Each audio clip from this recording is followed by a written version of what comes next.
betina vector. Yeah. Nah, itu cara pemilihan bahan vector itu gimana? Dari ombyoan atau kita cari-cari? Selera Mas. Jenengan bisa lihat dari postingan juga bisa, dari rumahan bisa, ombyoan bisa. Cuman ada beda pemilihan ketika di ombyoan sama di rumahan.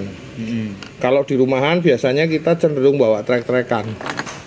Itu akan lebih mudah. Maksudnya kan mungkin di rumah cuma ada satu burung yang kita pantau, ya kita datang ke rumah orang itu bawa satu burung yang agak vector. Tujuannya untuk mancing, pengen lihat burung ini tipikalnya vectornya seberapa. Satu.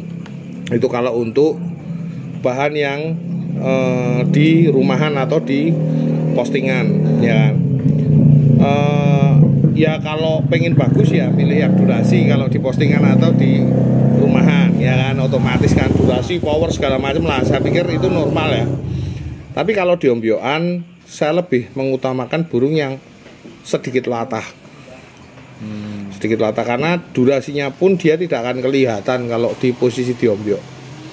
Jadi memang harus kita mencari burung yang tipikalnya latah itu dulu. Fungsinya itu dulu. Nanti setelah itu durasi ya sedikit lotre Mas. Tapi syukur sudah kelihatan durasinya ketika dicabut dari ombyoan, ya itu bisa jadi pilihan. Tapi kalau saya untuk burung tampil di lapangan itu bicara mental atau faktornya dulu juga.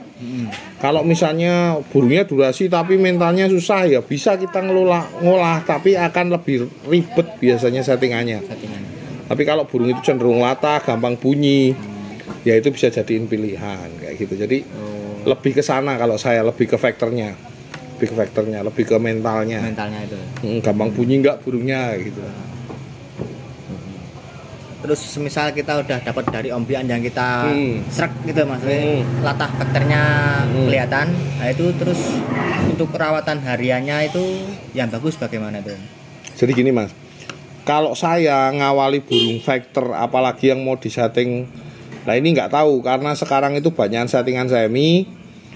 Saya biasanya untuk burung yang zaman dulu ya vector single, saya biasanya burung itu saya taruh di rumah 2 hari apa 3 hari penyesuaian suhu di rumah, penyesuaian lingkungan.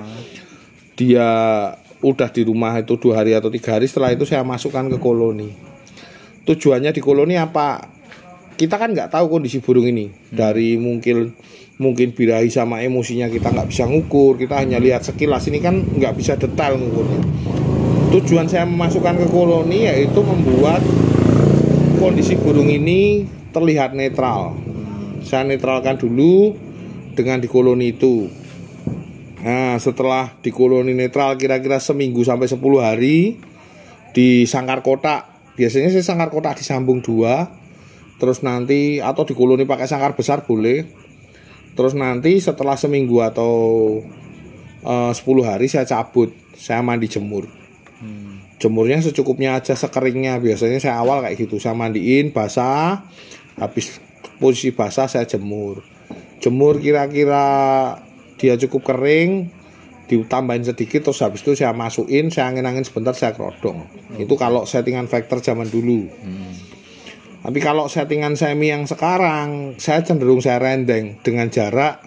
Misalnya vector yang sistem untulan, biasanya saya rendeng dengan jarak sama seperti di gantangan. Cuman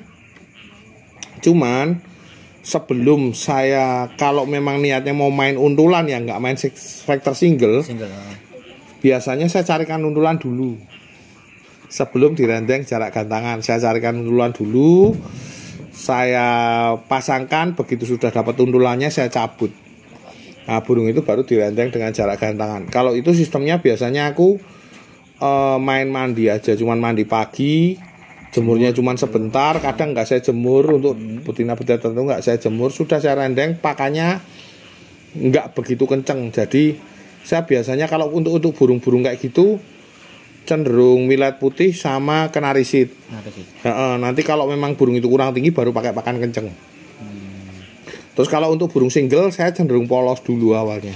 Dipolos terus berarti. Awalnya dipolos. Kita nggak tahu kan burung ini karakternya birahi kayak apa. Jadi diukur dulu, dibuat slow dulu. Jadi cuman mandi pagi, jemur, angin-angin, kerodong. Itu yang untuk single. Untuk yang undulan tadi kayak tadi, sistem undulan dipasangkan dulu, setelah itu nanti baru di petal, dipisah, undulannya singkirin. Undulannya ini nanti buat ngundul kalau sudah gacor. Ditaruh di tempat rendengan itu. Udah. Biasanya mandi gitu, setelah sekitar 1 bulan burung itu gacor di titik itu. 1-2 bulan kalau sih yang sistem undulan. Kalau sudah gacor bisa dimasukkan undulannya. Nah, kalau biasanya kalau burung sudah gacor gitu, dimasukkan ke undulannya, sebelumnya saya tempel lagi. Kalau dia sudah berani sebelan bunyi, sudah enak cuek, baru saya masukkan. Biasanya sama undulannya tetap bunyi. Kalau yang factor single sudah tinggal nyoba setelah 3-4 hari dari mandi jemur tadi, bisa digas ke lapangan. Nah, nanti di lapangan settingannya dicari dulu. Dia ini burung tipikalnya seperti apa? Dengan millet polos dia greget enggak? Apakah dia biasanya cenderung kalau yang dari koloni tadi sudah dinetralkan, dia tinggal naikin gregetnya. Kalau dia sudah cukup dengan itu, biasanya dia masih mau nembak walaupun sekali atau 2 kali. Kalau sudah mau nembak sekali atau 2 kali, jangan dinaikkan dulu. Kecuali burung ini kurang greget, kayaknya nggak mau nembak sekali atau 2 kali, lah itu baru dinaikkan pakannya sedikit-sedikit. Sampai ketemu dia nembaknya di gantangan. Nanti biasanya kalau sudah nembak udah 1 kali 2 kali, dibiarkan settingannya ditahan di situ mas, jangan keburu-buru naikkan.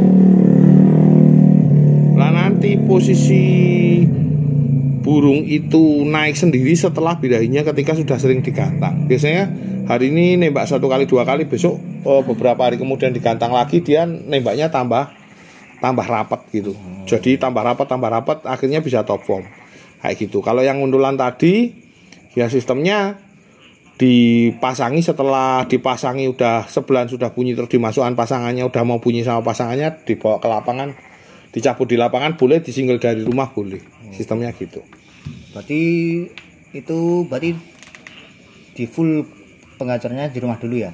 Di rumah mas, saya cenderung di rumah. Tapi kalau yang sistem single tadi, yang single total, itu saya nggak bisa digacor di rumah, karena yang single total ini biasanya di rumah kelihatannya ngembang, kelihatannya nggak begitu gacor pun di lapangan bisa kerja.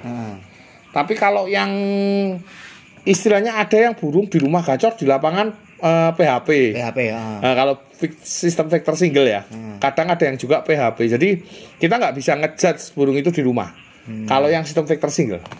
Tapi kalau yang sistem koloni itu bisa dilihat dari dia di rendeng itu tadi bocor sudah, nah, baru dimasukin pasangan, itu biasanya sudah siap. Cuma tinggal ngajak main ke jalan-jalan ke gantangan, biasanya gitu. Jadi beda banget antara yang rawatan single total maupun yang undulan double ya. Kalau untuk stabilnya kan betina kan birahinya kan naik turun tau itu Nah itu untuk proses stabilnya itu gimana? Kalau saya cenderungnya ya, saya mandikan malam. Lah mandi malam ini kadang orang nggak paham bahwa mandi malam ini bisa terjadi birahi. Kalau ketika selesai mandi basah kuyup, nganginkannya di luar ruangan, karena yang sebenarnya membuat birahi itu bukan mandinya, tapi anginnya. Jadi ketika saya menyetabilkan burung, biasanya saya mainnya mandi malam. Kecuali sistem undul ini untuk birahi kadang agak susah ya.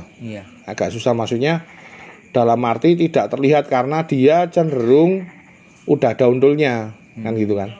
Nah, sudah ada peredam birahi sama emosinya. Cuman nanti paling jatuhnya ngeriwe atau mungkin tidur setengah jalan, itu paling biasanya saya single atau saya turunkan pakannya atau dikasih timun. Saya biasanya kalau sistem pasangan seperti itu.